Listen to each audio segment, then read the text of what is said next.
नमस्कार मित्रों। मनुष्य का जीवन भी बड़ा विचित्र है। हम अलग अलग इच्छाएं करते हैं। कभी हम कुछ चाहते हैं, कभी कुछ चाहते हैं। बच्चा कभी चाहता है डॉक्टर बन जाए, कभी चाहता है इंजीनियर बन जाए, कभी चाहता है आईएएस बन जाए, कभी चाहता है फिल्म स्टार बन जाए, कभी चाहता है प्लेयर बन जाए। बहुत सारी इच्छाएं हैं और उन्हीं इच्छाओं के पीछे व्यक्ति दौड़ता रहता है। अब बात ये होती है कि करना क्या चाहिए, श्रेष्ठ क्या है। भगवद गीता इस बारे में क्या कहती है? तो पहली बात कि हमें इस बात की स्वतंत्रता है कि हम किस रास्ते को चुनें। हम जो भी बनना चाहें, हमारे पास स्वतंत्रता है कि हम डॉक्टर बनना चाहते हैं, कि हम इंजीनियर बनना चाहते हैं, हम फिल्म स्टार बनना चाहते हैं, हम क्रिकेटर बनना चाहते हैं, क्या बनना चाहते हैं। लेकिन जिस भी रास्ते को चुनें, वो एक रास्ते को चुनकर फिर उस पर दृढ़ हो जाएं और उससे भागे नहीं। क्योंकि अगर हम भागेंगे तो पूरी ज़िंदगी भागते ही रहेंगे। और हम परमात्मा को तभी पा सकते हैं जब हमने इस संसार को पार कर लिया। कहते हैं ना, आग का दरिया है और डूब के जाना है। यह संसार को जो छोड़ के भाग जाता है, भगवान श्री कृष्ण कहते हैं कि अगर तुमने इस संसार को छोड़कर भाग गए, सन्यासी बन गए, तो सन्यासी नहीं है। सन्यासी कौन है? जिसने अपने कर्म की इच्छाओं का परित्याग कर दिया, वही सन्यासी है। जिसने जगह छोड़ दी, समाज छोड़ दिया, जंगलों में चला गया, वो सन्यासी नहीं है अगर उसकी अपनी इच्छाएं खत्म नहीं हुई। और अगर आपकी शहर में भी रह के राजा होते हुए भी इच्छाएं खत्म हो गई तो आप सन्यासी हो। लेकिन उस अवस्था में पहुंचने से पहले, वो सर्वोच्च अवस्था है, उस अवस्था में पहुंचने से पहले आपको जीवन जीना पड़ेगा। जब तक आप सामान्य जीवन में हो तब तक आपके लिए सुख का भी महत्व है, दुख का भी महत्व है। और इन दोनों से ऊपर उठना है आपने। समाज क्या कह रहा है, इसका भी महत्व है। इन चीज़ों का आपने ध्यान रखना है। इन चीज़ों से तभी उठ पाओगे जब आप वासनाओं से ऊपर उठ जाओ, डर से ऊपर उठ जाओ, लालच से ऊपर उठ जाओ। और अगर आप कर्तव्य से भागने की सोच रहे हो, आपका दिमाग सोच रहा है, आपने सुन लिया कि मुझे जी IITN बनना है, जब आपने थोड़ी मैथ्स पढ़ी, आप जहाँ से बोले नहीं यार ये बड़े कठिन है, मैं इससे अच्छा क्रिकेटर बन जाओ, अच्छा होता है क्रिकेट, बैट बॉल खेल लेते हैं, खेल सबसे अच्छा है खेल कूद, इसी में चलते हैं। आपने IIT छोड़ क्रिकेट खेली, जब क्रिकेट में पसीना बहाया, गर्मी सर्दी में पाँव में चोट लगी, इधर उधर, सोचा यार बेकार है, ये बड़ा कठिन काम है, एक्टर बन जाओ, बड़ा आसान है, एक्टिंग कर लो। तो आप जीवन में कुछ नहीं बन पाओगे। और आप आध्यात्मिक रास्ते पे भी जा रहे हो तो जब तक भौतिक रास्ते को पूरा नहीं करोगे, आध्यात्म पे नहीं पहुंचोगे। यह एक सीढ़ी है। पहली सीढ़ी के बाद जब बंदा दूसरी, तीसरी, चौथी, पांचवी नहीं करेगा तो अचानक 25वीं सीढ़ी पे नहीं पहुंचेगा।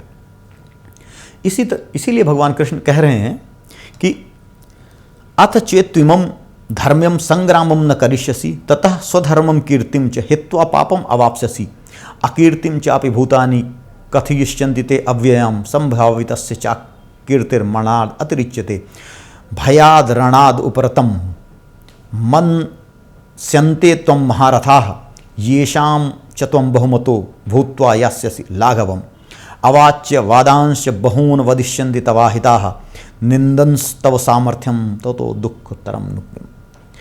मैंने मान लिया कि तुम जो है दया भाव से प्रेरित हो, किसी को नहीं मारना चाहते, इसलिए तुम युद्ध से भाग रहे हो। लेकिन जब तुम युद्ध से भाग जाओगे, नहीं लड़ोगे युद्ध, तो लोग कहेंगे अर्जुन डर गया। लोग सोचेंगे युद्ध में मारे जाने के डर से अर्जुन ने युद्ध नहीं किया। बहुत सारी ऐसी बातें कहेंगे जिसको तुम सुन ना सकोगे। तुम्हारी इतनी कीर्ति है, सब धूमिल हो जाएगी और तुम डरपोक व्यक्ति हो जाओगे। और भगवान कृष्ण कहते हैं संभावितस्य च कीर्तिर्मरणाद अतिरिच्यते। अगर आपकी इतनी बदनामी हो जाए तो वो बदनाम होना मरने से भी बुरा हो जाता है। एक बदनाम व्यक्ति का जीवन, एक कलंकित व्यक्ति का जीवन मरने से भी बुरा हो जाता है। आप शहीद कहलाओ वो अच्छा है, लेकिन भगोड़े कहलाओ वो बुरा है। यही हमारे जीवन के साथ है। हम जीवन इस तरह से जिएं कि हमें भागना ना पड़े।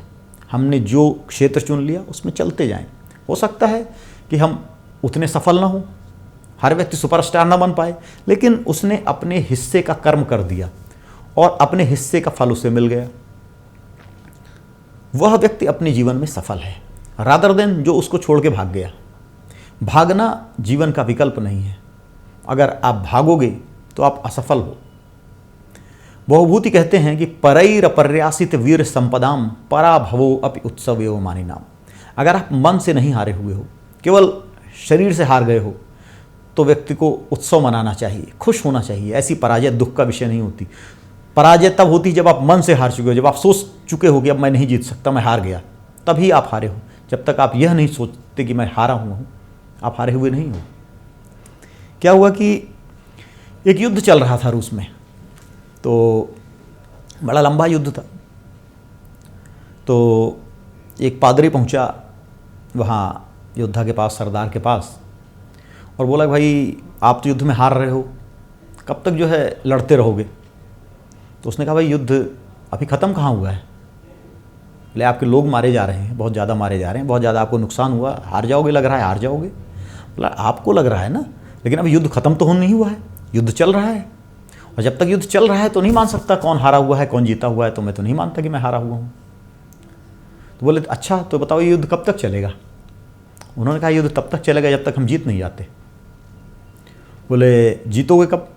बोला ये युद्ध तभी खत्म होगा जब हम जीत जाएं, तभी युद्ध खत्म होगा, नहीं तो युद्ध चलता ही रहेगा।